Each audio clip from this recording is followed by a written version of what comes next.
नमस्कार। आर के खन्ना धार्मिक चैनल पर आप सबका प्यार से स्वागत है। आज मैं प्रस्तुत कर रही हूँ शब्दशः पाठ नारद पुराण की विषय सूची, इसके पाठ, श्रवण और दान का फल, साथ ही कथा सूची। तो आइए चलते हैं। श्री गणेशाय नमः।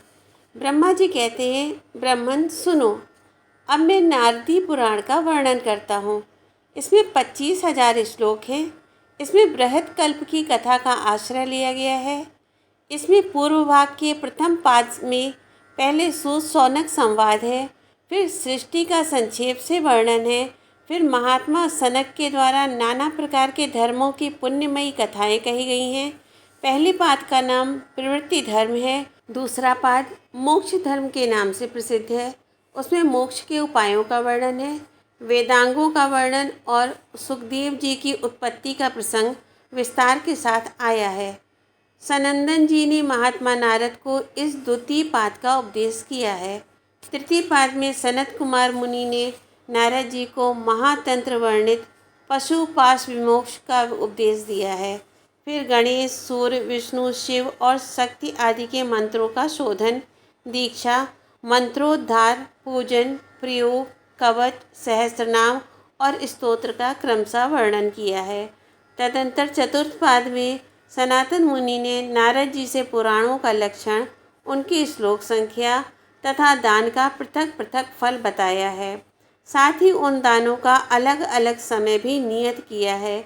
इसके बाद चैत्र आदि सब मासों में पृथक पृथक प्रतिपदा आदि तिथियों का सर्व पाप नाशक व्रत बताया है। यह बृहदाख्यान नामक पूर्व भाग बताया गया है। इसके उत्तर भाग में एकादशी व्रत के संबंध में किए हुए प्रश्न के उत्तर में महर्षि वशिष्ठ के साथ राजा मानधाता का संवाद उपस्थित किया गया है। तत्पश्चात राजा रुक्मांगद की पुण्यमयी कथा, मोहिनी की उत्पत्ति, उसके कर्म, पुरोहित वसु का मोहिनी के लिए शाप, फिर शाप से उसके उद्धार का कार्य, गंगा की पुण्यतम कथा, गया यात्रा वर्णन, काशी का अनुपम महात्म, पुरुषोत्तम क्षेत्र का वर्णन, उस क्षेत्र की यात्रा विधि, तत्पश्चात अनेक उपाख्यान, प्रयाग, कुरुक्षेत्र और हरिद्वार का महात्म, कामोदा की कथा, बद्री तीर्थ का महात्म, कामाक्षा और प्रभास क्षेत्र की महिमा, पुष्कर क्षेत्र का महात्म, गौतम मुनि का आख्यान, वेदपाद स्तोत्र, गोकर्ण क्षेत्र का महात्म, लक्ष्मण जी की कथा, सेतु महात्म कथन, नर्मदा के तीर्थों का वर्णन, अवंतीपुरी की महिमा, तदंतर मथुरा महात्म, वृंदावन की महिमा, वसु का ब्रह्मा के निकट जाना, तत्पश्चात मोहिनी का तीर्थों में भ्रमण आदि विषय हैं। इस प्रकार यह सब नारद महापुराण है। जो मनुष्य भक्तिपूर्वक एकाग्रचित्त हो इस पुराण को सुनता अथवा सुनाता है, वह ब्रह्मलोक में जाता है। जो अश्विनी की पूर्णिमा के दिन 7 धेनुओं के साथ इस पुराण का श्रेष्ठ ब्राह्मणों को दान करता है, वह निश्चय ही मोक्ष पाता है। जो एक चित्त होकर नारद पुराण की इस अनुक्रमणिका का वर्णन अथवा श्रवण करता है, वह भी स्वर्गलोक में जाता है। नारद पुराण का थोड़ा और महात्म्य मैं शब्दशः पढ़ रही हूँ। ये पूर्व भाग प्रथम पाद में है। तो आइए जानते हैं। सूत जी ने कहा, महर्षियों, आप सब लोग सुने। आप लोगों को जो अभीष्ट है वह मैं बतलाता हूँ। सनकादि मुनीश्वरों ने महात्मा नारद जी से जिसका वर्णन किया था, वह नारद पुराण आप सुने। यह वेदार्थ से परिपूर्ण है। इसमें वेद के सिद्धांतों का ही प्रतिपादन किया गया है। यह समस्त पापों की शांति तथा दुष्ट ग्रहों की बाधा का निवारण करने वाला है, दुःस्वप्नों का नाश करने वाला, धर्म सम्मत तथा भोग एवं मोक्ष को देने वाला है। इसमें भगवान नारायण की पवित्र कथा का वर्णन है। यह नारद पुराण सब प्रकार के कल्याण की प्राप्ति का हेतु है, धर्म, अर्थ, काम एवं मोक्ष का भी कारण है। इसके द्वारा महान फलों की भी प्राप्ति होती है। यह अपूर्व पुण्य फल प्रदान करने वाला है। आप सब लोग एकाग्रचित्त होकर इस महापुराण को सुने। महापातकों तथा उपपातकों से युक्त मनुष्य भी महर्षि व्यास प्रोक्त इस दिव्य पुराण का श्रवण करके शुद्धि को प्राप्त होते हैं। इसके एक अध्याय का पाठ करने से अश्वमेध यज्ञ का और 2 अध्यायों के पाठ से राजसूय यज्ञ का फल मिलता है। ब्राह्मणों, ज्येष्ठ के महीने में पूर्णिमा तिथि को मूल नक्षत्र का योग होने पर मनुष्य इंद्रिय संयम पूर्वक मथुरापुरी की यमुना के जल में स्नान करके निराहार व्रत रहे और विधि पूर्वक भगवान श्री कृष्ण का पूजन करे तो इससे उसे जिस फल की प्राप्ति होती है उसी को वह इस पुराण के 3 अध्यायों का पाठ करके प्राप्त कर लेता है। इसके 10 अध्यायों का भक्ति भाव से श्रवण करके मनुष्य निर्वाण मोक्ष प्राप्त कर लेता है।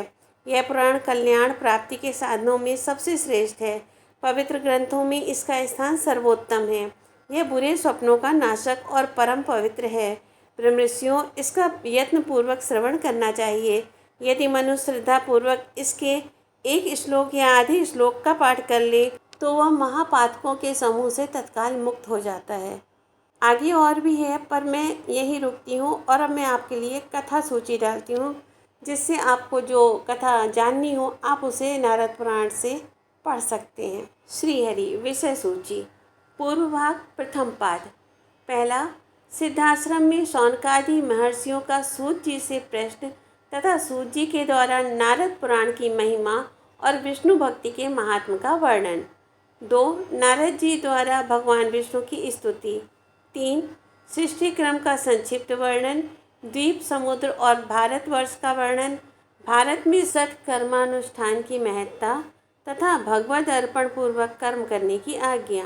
4, श्रद्धा भक्ति वर्णाश्रमोचित आचार तथा सत्संग की महिमा। मृकंडू मुनि की तपस्या से संतुष्ट होकर भगवान का मुनि को दर्शन तथा वरदान देना। 5, मार्कंडेय जी को पिता का उपदेश, समय निरूपण।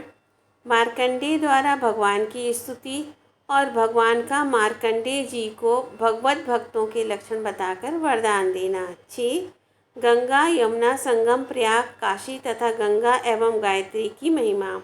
7, असूया दोष के कारण राजा बाहु की अवनति और पराजय तथा उनकी मृत्यु के बाद रानी का और मुनि के आश्रम में रहना। 8, सगर का जन्म तथा शत्रु विजय, कपिल के क्रोध से सगर पुत्रों का विनाश तथा भगीरथ द्वारा लाई हुई गंगा जी के स्पर्श से उन सबका उद्धार। 9, बलि के द्वारा देवताओं की पराजय तथा अदिति की तपस्या। 10, अदिति को भगवत दर्शन और वर प्राप्ति। वामन जी का अवतार, बलि वामन संवाद, भगवान का 3 पैर से समस्त ब्रह्मांड को लेकर बलि को रसातल भेजना। 11, दान का पात्र, निष्फल दान, उत्तम मध्यम अधम दान, धर्मराज भगीरथ संवाद, ब्राह्मण को जीविका दान का महात्म तथा तड़ाग निर्माण जनित पुण्य के विषय में राजा वीरभद्र की कथा। 12, तड़ाग और तुलसी आदि की महिमा, भगवान विष्णु और शिव के स्नान पूजन का महत्व एवं विविध दानों तथा देव मंदिर में सेवा करने का महात्म। 13, विविध प्रायश्चित का वर्णन, इष्टापूर्त का फल और सूतक, श्राद्ध तथा तर्पण का विवेचन। 14, पापियों को प्राप्त होने वाली नरकों की यातनाओं का वर्णन, भगवत भक्ति का निरूपण तथा धर्मराज के उपदेश से भगीरथ का गंगा जी को लाने के लिए उद्योग। 15, राजा भगीरथ का भृगु के आश्रम पर जाकर सत्संग लाभ करना तथा हिमालय पर घोर तपस्या करके भगवान विष्णु और शिव की कृपा से गंगा जी को लाकर पितरों का उद्धार करना। 16, मार्गशीर्ष मास से लेकर कार्तिक मास पर्यंत उद्यापन सहित शुक्ल पक्ष के द्वादशी व्रत का वर्णन। 17, मार्गशीर्ष पूर्णिमा से आरंभ होने वाले लक्ष्मी नारायण व्रत की उद्यापन सहित विधि और महिमा। 18, श्री विष्णु मंदिर में ध्वजारोपण की विधि और महिमा। 19, हरिपंचक व्रत की विधि और महात्म। 20, मासोपवास व्रत की विधि और महिमा। 21, एकादशी व्रत की विधि और महिमा, भद्रशील की कथा। 22, चारों वर्णों और द्विज का परिचय तथा विभिन्न वर्णों के विशेष और सामान्य धर्म का वर्णन। 23, संस्कारों के नियत काल, ब्रह्मचारी के धर्म, अनाध्याय तथा वेदाध्ययन की आवश्यकता का वर्णन। 24, विवाह के योग, कन्या विवाह के 8 भेद तथा गृहस्थोचित शिष्टाचार का वर्णन। 25, गृहस्थ संबंधी शौचाचार, स्नान, संध्योपासन आदि तथा वानप्रस्थ और संन्यास आश्रम के धर्म। 26, श्राद्ध की विधि तथा उसके विषय में अनेक ज्ञातव्य विषयों का वर्णन। 27 व्रत दान और श्राद्ध आदि के लिए तिथियों का निर्णय। 28 विविध पापों के प्रायश्चित का विधान तथा भगवान विष्णु के आराधन की महिमा। 29 यमलोक के मार्ग में पापियों के कष्ट तथा पुण्यात्माओं के सुख का वर्णन एवं कल्पांतर में भी कर्मों के भोग का प्रतिपादन। 30 पापी जीवों के स्थावर आदि योनियों में जन्म लेने और दुख भोगने की अवस्था का वर्णन। 31 मोक्ष प्राप्ति का उपाय, भगवान विष्णु ही मोक्षदाता है, इसका प्रतिपादन, योग तथा उसके अंगों का निरूपण। 32 भव बंधन से मुक्ति के लिए भगवान विष्णु के भजन का उपदेश। 33 वेदमाली को जानन्ति मुनि का उपदेश तथा वेदमाली की मुक्ति। 34 भगवान विष्णु के भजन की महिमा, सत्संग तथा भगवान के चरणोदक से एक व्याध का उद्धार। 35 उत्तक के द्वारा भगवान विष्णु की स्तुति और भगवान की आज्ञा से उनका नारायण आश्रम में जाकर मुक्त होना। 36 भगवान विष्णु के भजन पूजन की महिमा। 37 इंद्र और सुधर्म का संवाद, विभिन्न मनमंत्रों के इंद्र और देवताओं का वर्णन तथा भगवत भजन का महात्म्य। 38 चारों युगों की स्थिति का संक्षेप से तथा कली धर्म का विस्तार से वर्णन एवं भगवान नाम की अद्भुत महिमा का प्रतिपादन। द्वितीय पाद 39 सृष्टि तत्व का वर्णन, जीव की सत्ता का प्रतिपादन और आश्रमों के आचार का निरूपण। 40 उत्तम लोक, अध्यात्म तत्व तथा ध्यान योग का वर्णन। 41 पंचशिख का राजा जनक को उपदेश। 42 त्रिविध तापों से छूटने का उपाय, भगवान तथा वासुदेव आदि शब्दों की व्याख्या, परा और अपरा विद्या का निरूपण, खांडिक्य और केशी ध्वज की कथा, केशी ध्वज द्वारा अविद्या के बीज का प्रतिपादन। 43 मुक्तिप्रद योग का वर्णन। 44 राजा भरत का मृग शरीर में आसक्ति के कारण मृग होना, फिर ज्ञान संपन्न ब्राह्मण होकर जड़ वृत्ति से रहना, जड़ भरत और सौवीर नरेश का संवाद। 45 जड़ भरत और सौवीर नरेश का संवाद, परमार्थ का निरूपण तथा रिभु का निदाघ को अद्वैत ज्ञान का उपदेश। 46 शिक्षा निरूपण। 47 वेद के द्वितीय अंग कल्प का वर्णन, गणेश पूजन, गृह शांति तथा श्राद्ध का निरूपण। 48 व्याकरण शास्त्र का वर्णन। 49 निरुक्त वर्णन। 50 त्रिस्कंद ज्योतिष के वर्णन प्रसंग में गणित विषय का प्रतिपादन। 51 त्रिस्कंद ज्योतिष का जातक स्कंद। 52 त्रिस्कंद ज्योतिष का संहिता प्रकरण, विविध उपयोगी विषयों का वर्णन। 53 छंदा शास्त्र का संक्षिप्त परिचय। 54 सुखदेव जी का मिथिलागमन, राजभवन में युवतियों द्वारा उनकी सेवा, राजा जनक के द्वारा सुखदेव जी का सत्कार और सुखदेव जी के साथ उनका मोक्ष विषयक संवाद। 55 व्यास जी का सुखदेव जी को अनध्याय का कारण बताते हुए प्रवाह आदि 7 वायुओं का परिचय देना तथा सनत कुमार का शुक को ज्ञानोपदेश। 56 सुखदेव जी को सनत कुमार का उपदेश। 57 श्री सुखदेव जी की ऊर्ध्वगति, श्वेत द्वीप तथा वैकुंठ धाम में जाकर सुखदेव जी के द्वारा भगवान विष्णु की स्तुति और भगवान की आज्ञा से सुखदेव जी का व्यास जी के पास आकर भागवत शास्त्र पढ़ना। तृतीय पाद 58 शैव दर्शन के अनुसार पति, पशु एवं पाश आदि का वर्णन तथा दीक्षा की महत्ता। 59 मंत्र के संबंध में अनेक ज्ञातव्य बातें, मंत्र के विविध दोष तथा उत्तम आचार एवं शिष्य के लक्षण। 60 मंत्र शोधन, दीक्षा विधि, पंचदेव पूजा तथा जयपूर्वक इष्ट देव और आत्मचिंतन का विधान। 61 शौचाचार, स्नान, संध्या तर्पण, पूजा गृह में देवताओं का पूजन, केशव कीर्ति आदि मातृका न्यास, श्री कंठ मातृका, गणेश मातृका, कला मातृका आदि न्यासों का वर्णन। 62 देव पूजन की विधि। 63 श्री महाविष्णु संबंधी अष्टाक्षर, द्वादाक्षर आदि विविध मंत्रों के अनुष्ठान की विधि। 64 भगवान श्री राम, सीता, लक्ष्मण, भरत तथा शत्रुघ्न संबंधी विविध मंत्रों के अनुष्ठान की संक्षिप्त विधि। 65 विविध मंत्रों द्वारा श्री हनुमान जी की उपासना, दीपदान विधि और कामनाशक भूत विद्रावण मंत्रों का वर्णन। 66 भगवान श्री कृष्ण संबंधी मंत्रों की अनुष्ठान विधि तथा विविध प्रयोग। 67 श्री कृष्ण संबंधी विविध मंत्रों तथा व्यास संबंधी मंत्र की अनुष्ठान विधि। 68 श्री नारद जी को भगवान शंकर से प्राप्त हुए युगल शरणागति मंत्र तथा राधा कृष्ण युगल सहस्त्र नाम स्तोत्र का वर्णन। चतुर्थ पाद।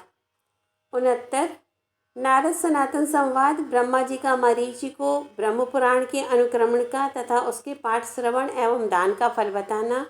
70 पद्म पुराण का लक्षण तथा उसमें वर्णित विषयों की अनुक्रमण का। 71 विष्णु पुराण का स्वरूप और विषय अनुक्रमण का। 72 वायु पुराण का परिचय तथा उसके दान एवं श्रवण आदि का फल। 73 श्रीमद् भागवत का परिचय, महात्म तथा दान जनित फल। 74 नारद पुराण की विषय सूची, इसके पाठ श्रवण और दान का फल। 75 मार्कंडेय पुराण का परिचय तथा उसके श्रवण एवं दान का महात्मा। 76 अग्नि पुराण की अनुक्रमण का तथा उसके पाठ श्रवण एवं दान का फल। 77 भविष्य पुराण का परिचय तथा उसके पाठ श्रवण एवं दान का महात्मा। 78 ब्रह्म वैवर्त पुराण का परिचय तथा उसके पाठ श्रवण एवं दान आदि की महिमा। 79 लिंग पुराण का परिचय तथा उसके पाठ श्रवण एवं दान का फल। 80 वाराह पुराण का लक्षण तथा उसके पाठ श्रवण एवं दान का महात्मा। 81 स्कंद पुराण की विषय अनुक्रमण का, इस पुराण के पाठ श्रवण एवं दान का महात्मा। 82 वामन पुराण की विषय सूची और उस पुराण के श्रवण पठन एवं दान का महात्मा। 83 कूर्म पुराण की संक्षिप्त विषय सूची और उसके पाठ श्रवण तथा दान का महात्मा। 84 मत्स्य पुराण की विषय सूची तथा इस पुराण के पाठ श्रवण और दान का महात्मा। 85 गरुड़ पुराण की विषय सूची और पुराण के पाठ श्रवण और दान की महिमा। 86 ब्रह्मांड पुराण का परिचय, संक्षिप्त विषय सूची, पुराण परंपरा, उसके पाठ श्रवण एवं दान का फल। 87 12 मासों की प्रतिपदा के व्रत एवं आवश्यक कृत्यों का वर्णन। 88 12 मासों की द्वितीया संबंधी व्रतों और आवश्यक कृत्यों का निरूपण। 89 12 महीनों के तृतीया संबंधी व्रतों का परिचय। 90 12 महीनों के चतुर्थी व्रतों की विधि और उनका महात्म्य। 91 सभी मासों की पंचमी तिथियों में करने योग्य व्रत पूजन आदि का वर्णन। 92 वर्ष भर की षष्ठी तिथियों में पालनी व्रत एवं देव पूजन आदि की विधि और महिमा। 93 12 मासों के सप्तमी संबंधी व्रत और उनके महात्म्य। 94 12 महीनों की अष्टमी संबंधी व्रतों की विधि और महिमा। 95 नौमी संबंधी व्रतों की विधि और महिमा। 96 12 महीनों की दसवीं संबंधी व्रतों की विधि और महिमा। 97 द्वादश मास की एकादशी व्रतों की विधि और महिमा तथा दसवीं आदि 3 दिनों के पालनीय विशेष नियम। 98 12 महीने के द्वादशी संबंधी व्रतों की विधि और महिमा तथा 8 महाद्वादशियों का निरूपण। 99 त्रयोदशी संबंधी व्रतों की विधि और महिमा। 100 वर्ष भर के चतुर्दशी व्रतों की विधि और महिमा। 101 12 महीनों की पूर्णिमा तथा अमावस्या से संबंध रखने वाले व्रतों तथा सत्कर्मों की विधि और महिमा। 102 सनकादि और नारद जी का प्रस्थान, नारद पुराण के महात्म का वर्णन और पूर्व भाग की समाप्ति। उत्तर भाग। 103 महर्षि वशिष्ठ का मानधाता को एकादशी व्रत की महिमा सुनाना। 104 तिथि के विषय में अनेक ज्ञातव्य बातें तथा विद्या तिथि का निषेध। 105 रुक्मांगद के राज्य में एकादशी व्रत के प्रभाव से सबका वैकुंठ गमन, यमराज आदि का चिंतित होना, नारद जी से उनका वार्तालाप तथा ब्रह्मलोक गमन। 106 यमराज के द्वारा ब्रह्मा जी से अपने कष्ट का निवेदन और रुक्मांगद के प्रभाव का वर्णन। 107 ब्रह्मा जी के द्वारा यमराज को भगवान तथा उनके भक्तों की श्रेष्ठता बताना। 108 यमराज की इच्छा पूर्ति और भक्त रुक्मांगद का गौरव बढ़ाने के लिए ब्रह्मा जी का अपने मन से एक सुंदरी नारी को प्रकट करना, नारी के प्रति वैराग्य की भावना तथा उस सुंदरी मोहिनी का मंदराचल पर जाकर मोहक संगीत गाना। 109 रुक्मांगद धर्मांगद संवाद, धर्मांगद का प्रजाजनों को उपदेश और प्रजापालन तथा रुक्मांगद का रानी संध्यावली से वार्तालाप। 110 रानी संध्यावली का पति को मृगों की हिंसा से रोकना, राजा का वामदेव के आश्रम पर जाना तथा उनसे अपने पारिवारिक सुख आदि का कारण पूछना। 111 वामदेव जी का पूर्व जन्म में किए हुए अशून्य शयन व्रत को राजा के वर्तमान सुख का कारण बताना, राजा का मंदराचल पर जाकर मोहिनी के गीत तथा रूप दर्शन से मोहित होकर गिरना और मोहिनी द्वारा उन्हें आश्वासन प्राप्त होना। 112 राजा की मोहिनी से प्रणय याचना, मोहिनी की शर्त तथा राजा द्वारा उसकी स्वीकृति एवं विवाह तथा दोनों का राजधानी की ओर प्रस्थान। 113 घोड़े की टाप से कुचली हुई छिपकली की राजा द्वारा सेवा, छिपकली की आत्मकथा, पति पर वशीकरण का दुष्परिणाम, राजा के पुण्यदान से उसका उद्धार। 114 मोहिनी के साथ राजा रुक्मांगद का वैदिश नगर को प्रस्थान, राजकुमार धर्मांगद का स्वागत के लिए मार्ग में आगमन तथा पिता पुत्र संवाद। 115 धर्मांगद द्वारा मोहिनी का सत्कार तथा अपनी माता को मोहिनी की सेवा के लिए एक पतिव्रता नारी का उपाख्यान सुनाना। 116 संध्यावली का मोहिनी को भोजन कराना और धर्मांगद के मातृभक्तिपूर्ण वचन। 117 धर्मांगद का माताओं से पिता और मोहिनी के प्रति उदार होने का अनुरोध तथा पुत्र द्वारा माताओं का धन वस्त्र आदि से समादर। 118 राजा का अपने पुत्र को राज सौंपकर नीति का उपदेश देना और धर्मांगद के स्वराज्य की स्थिति।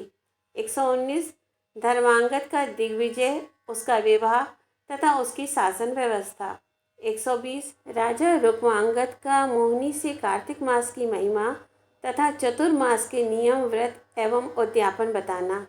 121 राजा रुक्मांगद की आज्ञा से रानी संध्यावली का कार्तिक मास में कृक्ष व्रत प्रारंभ करना, धर्मांगद की एकादशी के लिए घोषणा, मोहिनी का राजा से एकादशी को भोजन करने का आग्रह और राजा की अस्वीकृति।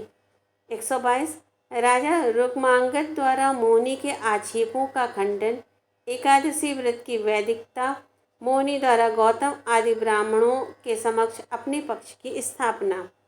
123 राजा के द्वारा एकादशी के दिन भोजन विषयक मोहिनी एवं ब्राह्मणों के वचन का खंडन, मोहिनी का रुष्ट होकर राजा को त्याग कर जाना और धर्मांगद का उसे लौटा कर लाना एवं पिता से मोहिनी को दी हुई वस्तु देने का अनुरोध करना। 124 राजा रुक्मांगद का एकादशी को भोजन न करने का ही निश्चय। 125 संध्यावली मोहिनी संवाद, रानी संध्यावली का मोहिनी को पति की इच्छा के विपरीत चलने में दोष बताना। 126 मोहिनी का संध्यावली से उसके पुत्र का मस्तक मांगना और संध्यावली का उसे स्वीकार करते हुए विरोचन की कथा सुनाना। 127 रानी संध्यावली का राजा को पुत्र वध के लिए उद्यत करना, राजा का मोहिनी से अनुनय विनय, मोहिनी का दुराग्रह तथा धर्मांगद का राजा को अपने वध के लिए प्रेरित करना। 128 राजा को पुत्र वध के लिए उद्यत देख मोहिनी का मूर्छित होना और पत्नी पुत्र सहित राजा रुक्मांगद का भगवान के शरीर में प्रवेश करना। 129 यमराज का ब्रह्मा जी से कष्ट निवेदन वर देने के लिए उद्यत देवताओं को रुक्मांगद के पुरोहित की फटकार तथा मोहिनी का ब्राह्मण के शाप से भस्म होना। 130 मोहिनी की दुर्दशा, ब्रह्मा जी का राजपुरोहित के समीप जाकर उनको प्रसन्न करना, मोहिनी की याचना। 131 मोहिनी को दसवीं के अंत भाग में स्थान की प्राप्ति तथा उन्हें पुनः शरीर की प्राप्ति। 132 मोहिनी वसु संवाद, गंगा जी के महात्म का वर्णन। 133 गंगा जी के दर्शन स्मरण तथा उनके जल में स्नान करने का महत्व। 134 काल विशेष और स्थल विशेष में गंगा स्नान की महिमा।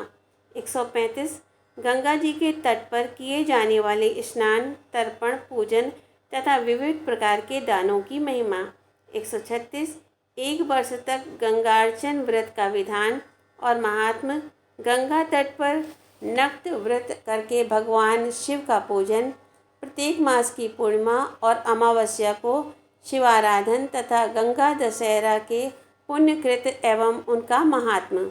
137 गया तीर्थ की महिमा। 138 गया में प्रथम और द्वितीय दिन के कृत्य का वर्णन, प्रेतशिला और तीर्थों में पिंडदान आदि की विधि और उन तीर्थों की महिमा। 139 139 गया में तीसरे और चौथे दिन का कृत्य, ब्रह्म तीर्थ तथा विष्णुपद आदि की महिमा। 140 गया में पाँचवें दिन का कृत्य, गया के विभिन्न तीर्थों की पृथक पृथक महिमा। 141 अविमुक्त क्षेत्र काशीपुरी की महिमा। 142 काशी के तीर्थ एवं शिवलिंगों के दर्शन पूजन आदि की महिमा। 143 काशी यात्रा का काल, यात्रा काल में यात्रियों के लिए आवश्यक कृत्य, अवान्तर तीर्थ और शिवलिंगों का वर्णन। 144 काशी की गंगा के वर्णा संगम, असी संगम और पंचगंगा आदि तीर्थों का महात्म्य। 145 उत्कल देश के पुरुषोत्तम क्षेत्र की महिमा, राजा इंद्रदुम्न का वहां जाकर मोक्ष प्राप्त करना। 146 राजा इंद्रदुम्न के द्वारा भगवान श्री कृष्ण की स्तुति। 147 राजा को स्वप्न में और प्रत्यक्ष भी भगवान के दर्शन तथा भगवत प्रतिमाओं का निर्माण, वर प्राप्ति और प्रतिष्ठा। 148 पुरुषोत्तम क्षेत्र की यात्रा का समय, मार्कंडेश्वर शिव, वट वृक्ष, श्री कृष्ण, बलभद्र और सुभद्रा के और भगवान नरसिंह के दर्शन पूजन आदि का महात्मा। 149 149 श्वेत माधव, मत्स्य माधव, कल्प वृक्ष और अष्टाक्षर मंत्र स्नान तर्पण आदि की महिमा। 150 भगवान नारायण के पूजन की विधि। 151 समुद्र स्नान की महिमा और श्री कृष्ण बलराम आदि के दर्शन आदि की महिमा तथा श्री कृष्ण के जगत सृष्टि का कथन एवं श्री राधा कृष्ण के उत्कृष्ट स्वरूप का प्रतिपादन। 152 इंद्रदुम्न सरोवर में स्नान की विधि, ज्येष्ठ मास की पूर्णिमा को श्री कृष्ण बलराम तथा सुभद्रा के अभिषेक का उत्सव। 153 अभिषेक काल में देवताओं द्वारा जगन्नाथ जी की स्तुति, गुंडीचा यात्रा का महात्म्य तथा द्वादश यात्रा की प्रतिष्ठा विधि। 154 प्रयाग महात्म्य के प्रसंग में तीर्थ यात्रा की सामान्य विधि का वर्णन। 155 प्रयाग में माघ मकर के स्नान की महिमा तथा वहाँ के भिन्न भिन्न तीर्थों का महात्म्य। 156 कुरुक्षेत्र महात्म्य। 157 कुरुक्षेत्र के वन, नदी और भिन्न भिन्न तीर्थों का महात्म्य तथा यात्रा विधि का क्रमिक वर्णन। 158 गंगा द्वार, हरिद्वार और वहाँ के विभिन्न तीर्थों का महात्म्य। 159 159 बद्रिकाश्रम के विभिन्न तीर्थों की महिमा। 160 सिद्धनाथ चरित्र सहित कामाक्षा महात्मा। 161 प्रभास क्षेत्र का महात्मा तथा उसके अवान्तर तीर्थों की महिमा। 162 पुष्कर महात्मा। 163 गौतमाश्रम महात्म्य में गोदावरी के प्राकट्य तथा पंचवटी के महात्मा का वर्णन। 164 पुंडरीकपुर का महात्मा, जैमिनी द्वारा भगवान शंकर की स्तुति। 165 परशुराम के द्वारा गोकर्ण क्षेत्र का उद्धार तथा उसका महात्मा। 166 श्री राम लक्ष्मण का संक्षिप्त चरित्र तथा लक्ष्मणाचल का महात्मा। 167 167 सेतु क्षेत्र के विभिन्न तीर्थों की महिमा। 168 नर्मदा के तीर्थों का दिग्दर्शन तथा उनका महात्मा। 169 169 अवंती महाकालवन के तीर्थों की महिमा। 170 मथुरा के भिन्न भिन्न तीर्थों का महात्मा। 171 वृंदावन क्षेत्र के विभिन्न तीर्थों के सेवन का महात्मा। 172 पुरोहित वसु का भगवत कृपा से वृंदावन वास, देवर्षि नारद के द्वारा शिव सुरभि संवाद के रूप में भावी श्री कृष्ण चरित्र का वर्णन। 173 मोहिनी का सब तीर्थों में घूमकर यमुना में प्रवेश पूर्वक दसवीं के अंत भाग में स्थित होना तथा नारद पुराण के पाठ एवं श्रवण की महिमा। ओम नमो भगवते वासुदेवाय। मित्रों, इसे ज़्यादा से ज़्यादा शेयर करें, अच्छा लगेगा, युवाओं और बच्चों तक पहुँचे ये सब चीज़ें। और मेरे चैनल को सब्सक्राइब करें, लाइक करें और कमेंट करें। धन्यवाद। ओम नमो भगवते वासुदेवाय।